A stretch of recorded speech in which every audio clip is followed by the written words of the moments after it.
J'ai commencé à chasser avec mon grand-père, mon père après par la suite au 12. Et un jour en me baladant, je crois que c'était sur Nîmes, j'ai passé à côté d'une armurerie qui avait un livre en fin de compte dans sa devanture qui parlait de chasse à l'arc. C'était début des années 80, c'était quelque chose qui n'était pas du tout répandu en France. Je ne vais pas dire que j'étais un des premiers dans le Gard à chasser à l'arc, mais je pense que j'étais un des précurseurs.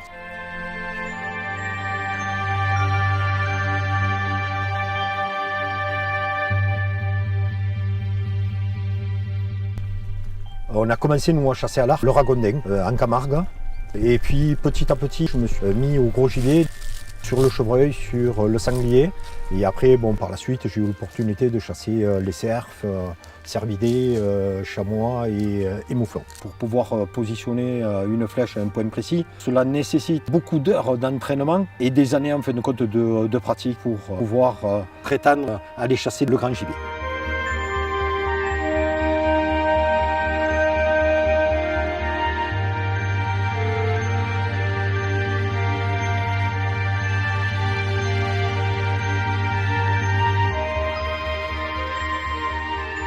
J'ai la chance de pouvoir m'entraîner toute l'année chez moi. C'est 1 heure à peu près de tir que j'effectue pratiquement 2 fois par semaine. Là par exemple un tir qui est pratiquement parfait. Quand on regarde la cible sur le sanglier, on voit qu'on est plein spot sur le truc. Je rencoche une seconde flèche.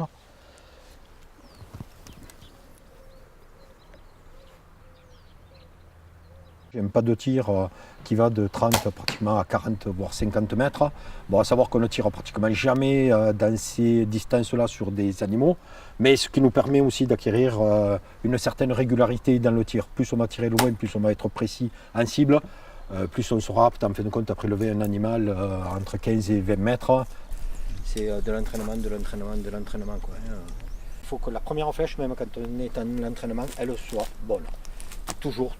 Ces arcs-là ont le gros avantage d'avoir une démultiplication. Au lieu d'avoir 60 livres à l'ancrage, on n'a plus que 25 ou 30 livres parce que c'est le système de poulie en fin de compte qui permet de basculer cette puissance-là.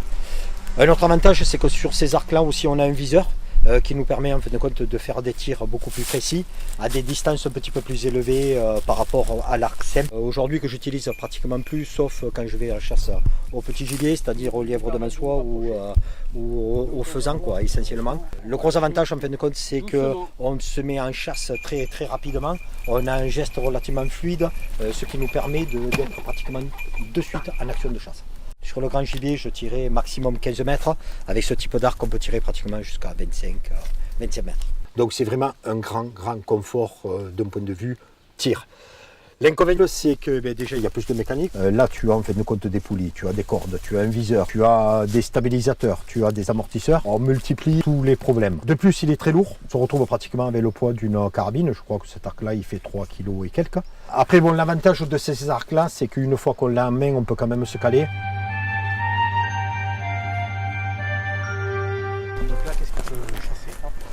Mouflon, mâle et sanglier, vu que c'est mercredi, on a eu l'autorisation de tirer aussi de sanglier.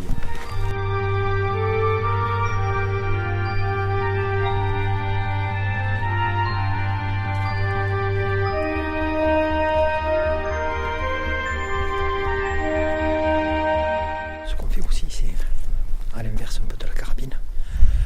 Les gens vont aller chercher relativement loin les animaux.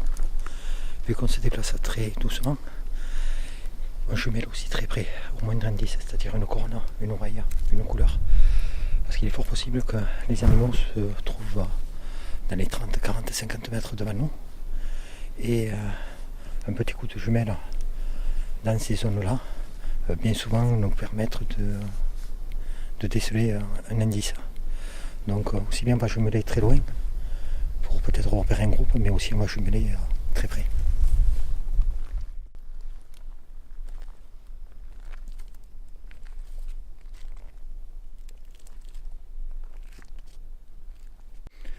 La technique, c'est déjà de repérer un animal et puis c'est pas trop l'approcher, c'est plus aller à sa rencontre, voir où il se déplace et il est intercepté au moment voulu à une distance, on va dire maxi de 20-25 mètres. Si on voit qu'il prend la descente, on va essayer de redescendre un petit peu plus bas que lui pour pouvoir l'intercepter à ce moment-là. On essaie d'approcher déjà à bon vent, de se fondre complètement avec la végétation, de marcher accroupi, des fois de ramper, de se poser pendant 5-10 minutes, qu'il soit derrière un arbre pour qu'on puisse commencer à bouger, quoi.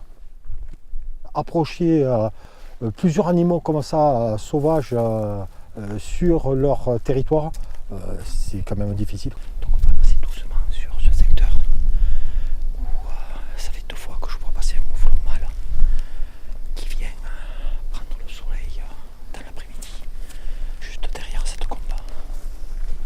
On va y aller doucement.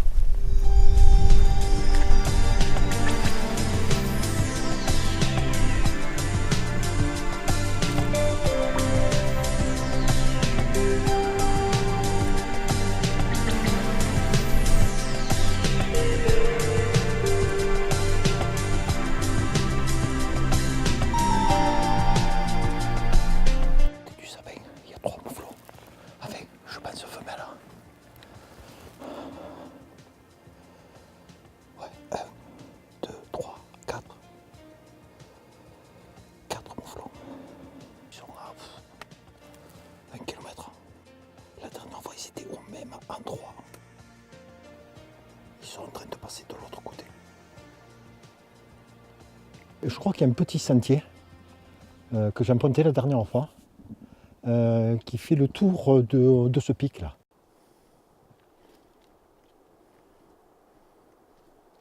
On va faire 5 mètres et ils doivent être normalement juste derrière ce mamelon ou alors ils sont glissés un petit peu plus loin. Donc on va aller très très doucement. Donc on peut marcher et approcher la crête sans se faire voir.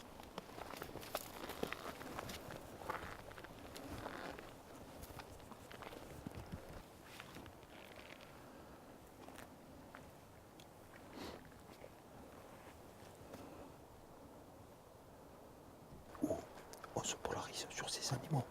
Mais vraiment, on est en limite de parc. Là, il y a juste la limite. Ça serait vraiment dommage de les approcher, d'être dans le parc et de ne pas pouvoir les tirer.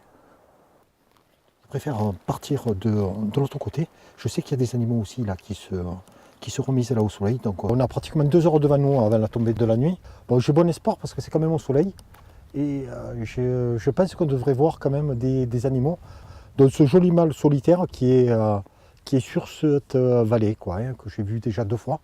Et puis approché 1 fois, quoi. Donc j'espère qu'aujourd'hui, eh bien, déjà on va le revoir et peut-être tenter une approche.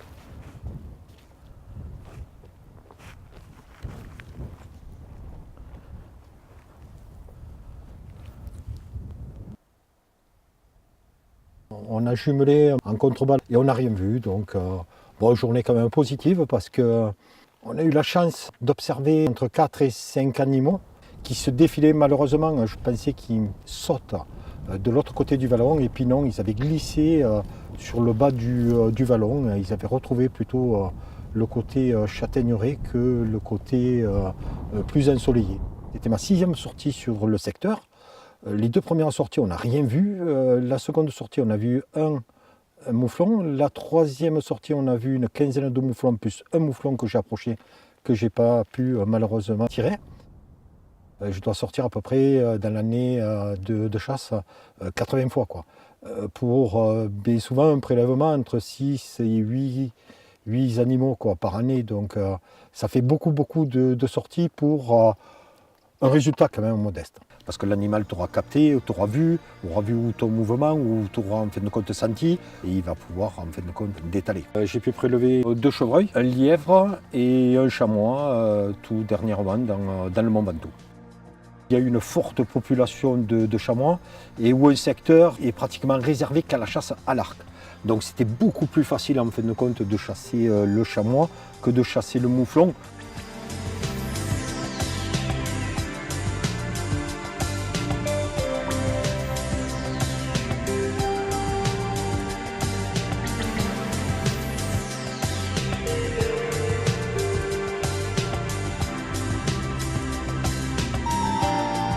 ça a été quand même une belle flèche parce que l'animal a fait 40 mètres, hein. On l'a vu tomber à vue.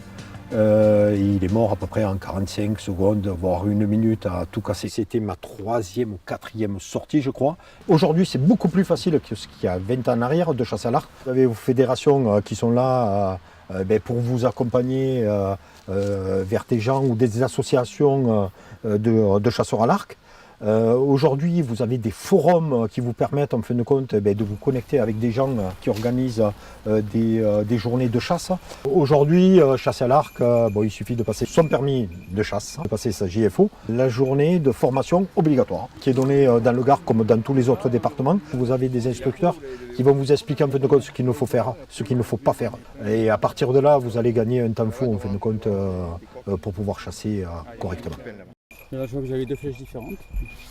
Alors là, j'ai une lame qu'on peut utiliser donc, sur les lapins, les lièvres et aussi le grand gibier. Et l'autre, c'est Une petite pointe assommoir pour le tir au vol si ce sont des oiseaux qu'on va pouvoir rencontrer. Ah, je vois que votre flèche, elle a une matière particulière. Donc ça, ce sont des flèches en aluminium, Ah, d'accord. donc, qui sont légères et pas très onéreuses. Il existe aussi des flèches en bois comme j'en ai une ici, et des flèches en carbone.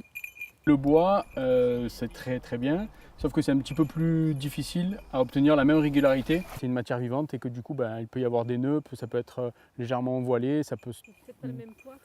C'est pas le même poids. Alors les flèches en bois ont un avantage, c'est que comme c'est du fût qui est plein, ça a un petit peu plus de poids que là, ces tubes ici qui sont creux, donc qui sont beaucoup plus légers. Il faut savoir qu'elles ne sont pas toutes identiques. On a des différents calibres de rigidité et de flexibilité ici.